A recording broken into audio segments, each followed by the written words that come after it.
تنقطع وترجع وجول وجول. الله، هدف اول للعراق، هدف اول للعراق. اوه يا علي فيصل، اوه يا علي، اوه يا علي فيصل يضع حدا وفيصل للعناد اليمني طيلة المباراة ويسجل الهدف الأول للعراق.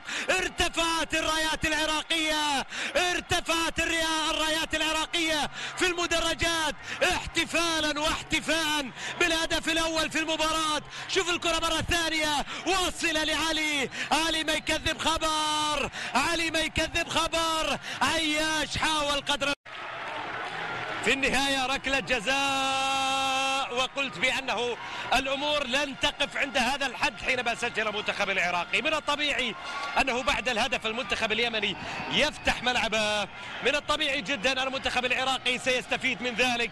المنتخب اليمني الآن يواجه مصيره بهدف آخر قد يتكرر في شباك هذه اللقطة من جديد.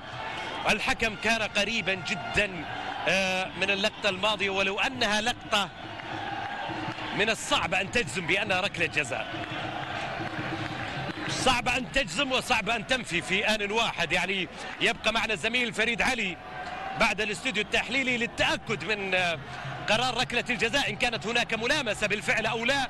على أي حال الصورة التي أمامنا هي ركلة جزاء، الصورة التي في أرضية الملعب، لا أتكلم عن صورة الإعادة. وبالتالي من يفصل في ذلك هو فريد علي، لكنني أتحدث الآن عن لقطة موجودة لمصلحة المنتخب العراقي الذي يتواجد عند نقطة الجزاء. علي فايز والعراق فايز، وأسود الرافدين يتقدموا مرة ثانية في المباراة بهدف آخر عن طريق علي فايز، والعراق دائما فايز.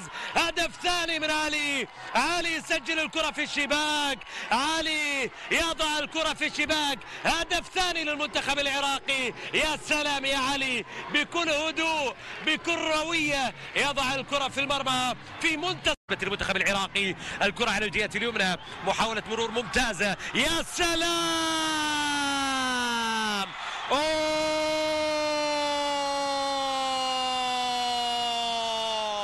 هدف ثالث للمنتخب العراقي.